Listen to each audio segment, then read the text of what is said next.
Good morning વિદ્યાર્થી મિત્રો, આપ સૌનું સ્વાગત છે આપણે વિડીયોની અંદર. અને આપણે આજે સેક્શન એની અંદર ધોરણ 12 પ્રશ્ન નંબર 15થી 18 જેની અંદર આપણે અંડરલાઇન કરેલા ક્વેશ્ચનથી બનાવવાના હોય છે. જે શબ્દ નીચે અંડરલાઇન કરેલું હોય એ આપણે જોવા જઈ રહ્યા છીએ. ધોરણ 12ની અંદર ઇંગ્લિશ વિષય છે. તો ચાલીએ આપણે આજનો વિડીયો શરૂ કરીએ. તો હું તમને બતાવું કે હું કયા પ્રશ્નોની વાત કરી રહ્યો છું. તો આ રહેજો. Select the most appropriate question to the get underline word phrase and their answer. તો જો આના અંદર શું હોય છે મિત્રો, કે જો જે ક્વેશ્ચન આપેલો હોય જેની અંદર શું અંડરલાઇન કરેલો કોઈ શબ્દ નીચે અને નેચર પ્રશ્ન આપણે બનાવવા રહેતા હોય છે. તો આપણે એ કેવી રીતે બનાવવાના હોય એના પર આપણે આજે ચર્ચા કરીશું. તો વિડીયો પૂરો જરૂરથી જોજો. અને આવા જ વિડીયો મેળવવા માટે વિદ્યાર્થી મિત્રો તમે ચેનલને સબસ્ક્રાઈબ કરીને રાખજો. તો જોડો આપણે આજનો વિડીયો શરૂ કરીએ. તો વિદ્યાર્થી મિત્રો, આ સમજવા માટે તમારે થોડુંક ધ્યાન રાખવું પડશે. તો આપણે જોઈએ તો આને સોલ્વ કરવા માટે પહેલાં તો તમારે શું કરવું, આ જે વોટ, વાય, જે હુ એ બધા જે આપેલા શબ્દો છે, ફોર હુમ, એ શબ્દોને આપણે શું કરવું પડે, એના ગુજરાતી મિનિંગ સમજવા પડે. તો એના માટે હું તમને આગળ સમજાવું છું. તો વિદ્યાર્થી મિત્રો, તમે જોઈ શકો છો કે અહીંયા મેં આના મિનિંગ લખેલા છે. કે જે વોટનો મતલબ શું થાય, તો શું જ થાય. જુઓ એ શું કરવા માટે યુઝ કરવામાં આવે છે, યુઝ ટુ આસ્ક ઇન્ફોર્મેશન, એટલે કે તમે કોઈની જે માહિતી મેળવવા માટે પણ આનો ઉપયોગ કરી શકો છો. આ સમજવાનું થોડું જરૂરી છે મિત્રો. એ વોટનો ઉપયોગ આપણે શા માટે કરતા હોય છે, જો તો કોઈ માહિતી પૂછવા માટે. જ્યારે પણ તમારે એ પ્રશ્નની અંદર કોઈ માહિતી જેવું વસ્તુ આપેલી હોય અને એના નેચર અંડરલાઇન કરેલી હોય કોઈ માહિતીના નેચર, તમારે થોડું સમજવાનો ટ્રાય કરવાનો કે આ શું હશે, વોટના વિશે હોઈ શકે એમ. પછી વેર એટલે શું કહેવાય, તો વેર એટલે ક્યાં કહેવાય, એટલે કોઈ જગ્યા દર્શાવતું હોય. પછી વેન એટલે તો ક્યારે, એટલે સમય દર્શાવતું હોય. પછી હું એટલે કોણ, એટલે શું, એક પર્સન, એક વ્યક્તિ વિશે. જો હું એટલે શું, તો use to ask about person, કે વ્યક્તિ વિશે. જો તમારા શિક્ષક કોણ છે, તો આના માટે જો તમારે પ્રશ્નાર્થ બનાવવું હોય તો તમારે હુનો યુઝ કરવો જોઈએ. પછી વાય, વાય તો શા માટે, કોઈ કારણ પૂછવા માટે.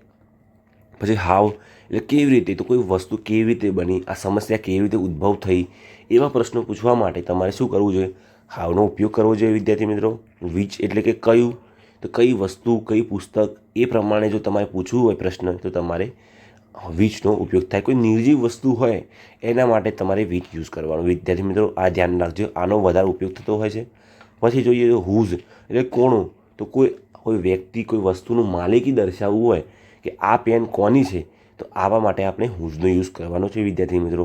પછી હુમ એટલે કોણે, તો કયા વ્યક્તિ, કોણે એ પણ, તો તમે કોને મળ્યા, તમે કોને મળ્યા હતા, એ ટાઈપનો તમે કહી શકો. હું એક્ઝામ્પલ સમજાવવાનું નથી હાલ.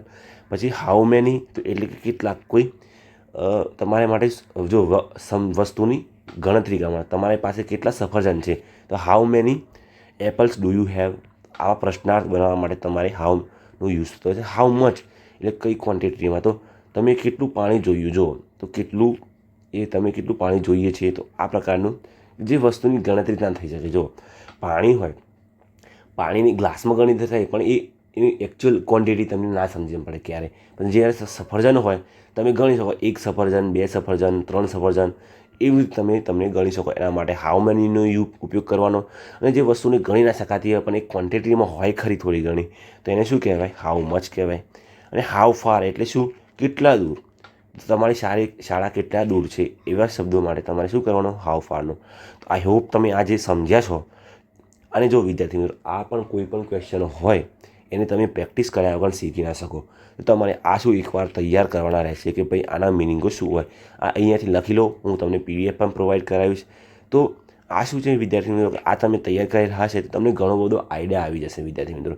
ચાલો તો આપણે આગળ વધીએ અને સમજીએ કે આપણે આનું કેવી રીતે. જો હું આ 4 જ પ્રશ્નો લઈશ જે બોર્ડની અંદર પૂછાયા હતા 2024ની અંદર. હવે આ જે પ્રશ્નો છે વિદ્યાર્થી મિત્રો એને હું સોલ્વ કરીશ, અહીંયા જ સમજાવીશ કે તમારે કેવી રીતે અને કયો અપ્રોચ ફોલો કરવો જેથી તમને આ પ્રશ્નો સારી રીતે સમજણમાં આવશે. તો ચાલો શરૂ કરીએ વિદ્યાર્થી મિત્રો. તો વિદ્યાર્થી મિત્રો આનો પહેલો એવો નિયમ છે કે જેની પણ નીચે અંડરલાઇન કરેલી હોય, આ ફર્સ્ટ નિયમ યાદ રાખશો તો તમારા મોસ્ટ ઓફ ધી જે આ ક્વેશ્ચનવાળા આવે છે ને પ્રશ્નો, તમારા સોલ્વ થઈ જશે. મોસ્ટલી બધા થઈ જવાનો બહુ જ ચાન્સીસ છે વિદ્યાર્થી મિત્રો. પણ ઘણા થોડા ટ્રિકી હોય તો એના માટે આપણે સમજણ ડેવલપ કેવી રીતે કરવી એ પણ હું તમને સમજાવીશ વિદ્યાર્થી મિત્રો.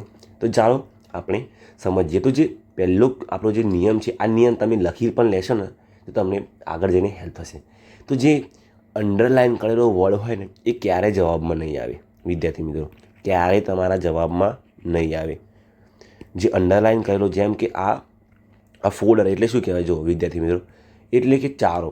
જે જાનવરો આપણા ચારો ખાતા હોય એને શું કહેવાય? ફોલ્ડર કહેવાય ઇંગ્લિશની અંદર. તો જેની નીચે અંડરલાઇન કરેલું હોય એ ક્યારેય તમારા જવાબમાં આવશે નહીં.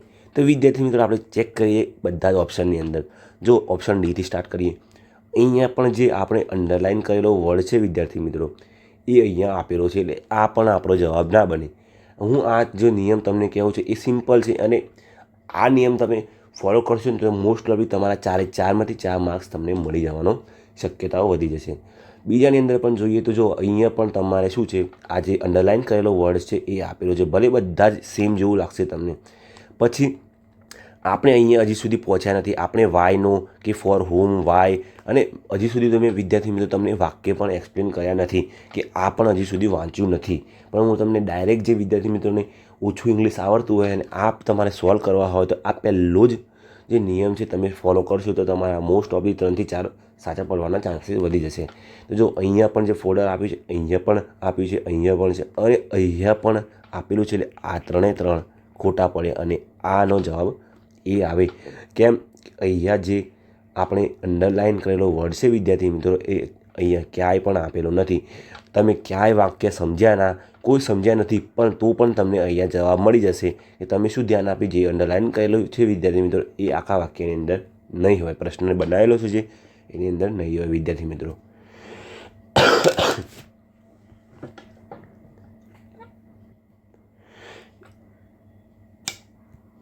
તો વિદ્યાર્થી મિત્રો જોઈએ તો અહીંયા શું છે, એક દીપક એવો વ્યક્તિ આપેલો છે અને એવું પૂછ્યું છે કે ભાઈ પ્રમોટ કોણે કર્યો. તો અહીંયા શું આપણે પહેલો જ ટ્રીક લગાવવાની વિદ્યાર્થી મિત્રો. કેવી રીતે?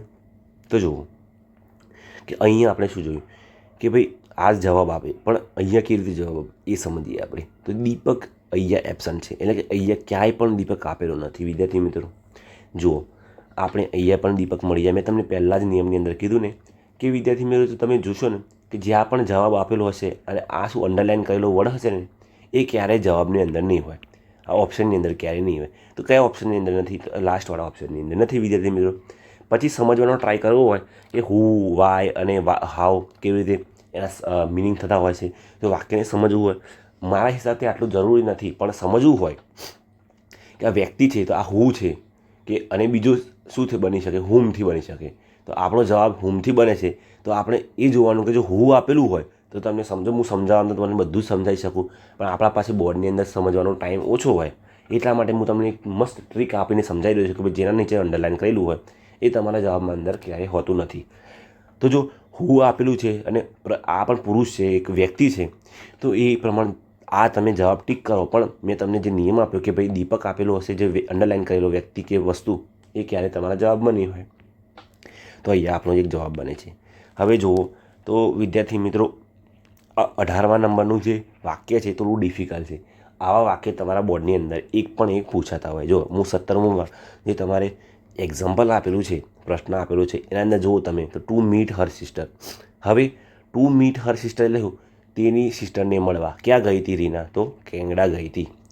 Reena went to Canada to meet her sister. હવે જે રીઝન આપેલું છે કે એના સિસ્ટરને મળવા ગઈ હતી, એના નીચે શું કરેલું છે? અંડરલાઇન કરેલું છે વિદ્યાર્થી મિત્રો. પછી આ હું તમને સમજાવું. તો જો આ જે કારણ આપેલું છે એના પર આપણે પ્રશ્ન બનાવવાનો હોય તો પહેલી વસ્તુ આપણે સમજવાની કે જે આપણે આ વસ્તુ આપેલી છે એ ક્યાં એબસન્ટ છે. તો તમને સીધો જવાબ તો અહીંયા મળી જાય કે why did Reena go to Canada. પણ આપણે સમજવું હોય તો વિદ્યાર્થી મિત્રો જોઈએ કે આ કારણ પરથી આપણે એમ સમજીએ કે ભાઈ તું કાલે રોહન તું કાલે ક્યાં ગયો હતો? તો રોહન જવાબ આપે કે હું મારા મામાના ઘરે ગયો હતો. હવે સર એવું ફરીથી સવાલ પૂછે કે તું શા માટે ગયો હતો? તો તમારો ઇંગ્લિશમાં કેવી રીતે જવાબ બને વિદ્યાર્થી મિત્રો? વાય ડીડ યુ ગો, એ why did you go your mama's home. તો તમે મામાના ઘરે જો તમે ગયા હોય અને તમને સવાલ પૂછા કે કેમ ગયો હતો, તો અહીંયા પણ શું છે કે એ ગયો હતો, એ જવાબ આપે કે મારે મામાના ઘરે કામ હતું. હવે મામાના ઘરે કામ હતું એવો જવાબ અહીંયા આપેલો હોય તો તમારે સવાલ કેવો બને કે તું કેમ ગયો હતો, તો તમે જવાબ શું આપ્યો હશે કે હું મામાના ઘરે કામ હતું. એટલે આ શું કે ભાઈ મળવા ગઈ હતી એની સિસ્ટરને, તો પ્રશ્ન કેવો બને કે એ કેમ ગઈ હતી. તો પ્રશ્ન એવો બને કે કેમ ગઈ હતી, અને અંડરલાઇન અહીંયા મિસિંગ છે એટલે આપણો સીધો જવાબ બની જાય. હવે 18મો વિદ્યાર્થી મિત્રો જોઈએ, અરિજીત સિંહ. તો અરવિંદ લાઇક્સ લિસનિંગ અહીંયા લિસન અરિજીત સિંહ સોંગ. હવે અરવિંદ છે એને અરિજીત સિંહના સોંગ ગમે છે સાંભળવા. તો હવે અહીંયા સવાલથી થોડો ડિફિકલ્ટ બની જાય છે વિદ્યાર્થી મિત્રો, સમજીએ અને ધ્યાનથી. પહેલાં તો આપણે ઓપ્શન જોઈ લઈએ વિદ્યાર્થી મિત્રો. તો અહીંયા અરિજીત સિંહ આવેલા છે એ ક્યાં એબસન્ટ છે તો જોઈએ. તો ભાઈ અરિજીત સિંહ અહીંયા એબસન્ટ છે. જો વિદ્યાર્થી મિત્રો અહીંયા અરિજીત સિંહ એબસન્ટ આપેલું છે મતલબ, અને અહીંયા પણ આપેલા છે. તો અહીંયા જે પણ બે જગ્યા આપેલા છે એ આપણે સમજી લઈએ કે આ બે હશે આપણા જવાબ નહીં હોય. આ જે બંને છે વિદ્યાર્થી મિત્રો, એક સેકન્ડ, તો આ બંને છે જે આપણા એ જવાબ નહીં હોય. કેમ કે અહીંયા અરિજીત સિંહ છે જેના નીચે અંડરલાઇન કરેલું છે એ વિદ્યાર્થી મિત્રો શું કરેલું છે એ આપણા ઓપ્શનની અંદર આપેલું છે, એટલે આ બંને જવાબ આવશે નહીં વિદ્યાર્થી મિત્રો. સી અને ડી આપણા ગયા. હવે તમે જોઈ શકો કે આ બંને ઓપ્શન છે એ અને બીની અંદર અરિજીત સિંહ મિસિંગ છે. હવે નિયમ પ્રમાણે તો જોઈએ કે હવે આપણે શું કરવું જોઈએ કે આપણો જવાબ મળે વિદ્યાર્થી મિત્રો. તો અરિજીત સિંહ બંનેમાં એબસન્ટ છે. હવે આપણે એનો શું કરવું જોઈએ, હુઝ અને હુઝો બંને પણ વિદ્યાર્થી મિત્રો જે આપણા WH આપેલા છે એક જ સેમ છે, પણ તો પણ આપણે આનો સમજણ હોવું જોઈએ કે હુઝનો મતલબ શું થાય, વેનનો મતલબ શું થાય, ડઝનો મિનિંગ શું થાય. પણ આપણે સિમ્પલ સમજવા માટે કે અરિજીત સિંહ છે આપણા ક્યાં મિસિંગ છે તો જોઈએ. Whose songs does Arvind likes to listen અને whose song did Arvind likes to listen. હવે વાક્ય જોઈએ પહેલું કે ભાઈ અહીંયા લાઇક્સ લખેલું છે એટલે આ કયા કાળમાં છે એ સમજવાનો ટ્રાય કરવાનો વિદ્યાર્થી મિત્રો. તો તમને સિમ્પલ તમને જે આપણું ક્રિયાપદ છે એ કેવું છે, ES વાળું છે. જુઓ, લાઇક નહીં લાઇક્સ લખેલું છે. હવે જો તમને ટેન્સ આવડતા હોય તો તમે વિદ્યાર્થી મિત્રો તમને સમજણ પડે કે ભાઈ લાઇક્સ લખેલું હોય, ES વાળું વાક્ય હોય તો કયા સાદા વર્તમાન કાળનું વાક્ય બને વિદ્યાર્થી મિત્રો કે ભાઈ અરવિંદને પસંદ છે સાંભળવાનું, એટલે કે સાંભળે જ છે, રોજ સાંભળે છે. તો આ શું કહેવાય, આ સાદા વર્તમાન કાળનું વાક્ય છે વિદ્યાર્થી મિત્રો. અને જો તમારે ટેન્સ શીખવા હોય તો મને કોમેન્ટ સેક્શનની અંદર કોમેન્ટ કરજો કે ટેન્સ અમારે શીખવા છે. ટેન્સ લખીને ખાલી કોમેન્ટ કરી દેજો, હું સમજી જઈશ કે તમારે ટેન્સ પર વિડીયો જોઈએ છે. તો વિદ્યાર્થી મિત્રો હવે આ વાક્ય કયા કાળમાં છે તો તમને સમજણ પડી કે આ સાદા વર્તમાન કાળમાં છે.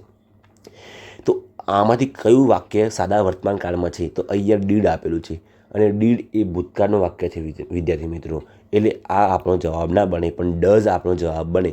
કેમ કે જો અહીંયા પણ ES છે અને અહીંયા પણ ES છે, અને જે ડઝ છે એ વિદ્યાર્થી મિત્રો આપણું સાદા વર્તમાન કાળનું આપણું ક્રિયાપદ હોય છે. જે ડઝ છે એ આપણા સાદા વર્તમાન કાળનું ક્રિયાપદ છે. જેથી કરીને તમને જો કાળ આવડતા હોય તો એ પણ એક રીતે તમે જો આવા ટફ ક્વેશ્ચન પણ તમે સોલ્વ કરી શકો વિદ્યાર્થી મિત્રો. આગળ પર જો તમને કોઈ ક્વેરી હોય તો મને અહીંયા કોમેન્ટ સેક્શનમાં પૂછજો, જેથી કરીને હું તમારી ક્વેરી સોલ્વ કરે. અને જો તમારે વિડીયો જોતો હોય ટેન્સ પર તો વિદ્યાર્થી મિત્રો હું તમને ટેન્સ પર વિડીયો પણ બનાવી આપે. આઈ હોપ તમને અહીંયા સુધી સમજણ પડી હોય. ના સમજણ પડી હોય તો તમે કોમેન્ટ સેક્શનમાં પૂછજો, હું તમને એનો જવાબ આપે. Thank you so much. અને ચેનલને સબસ્ક્રાઈબ કરીને રાખજો. Thank you so much.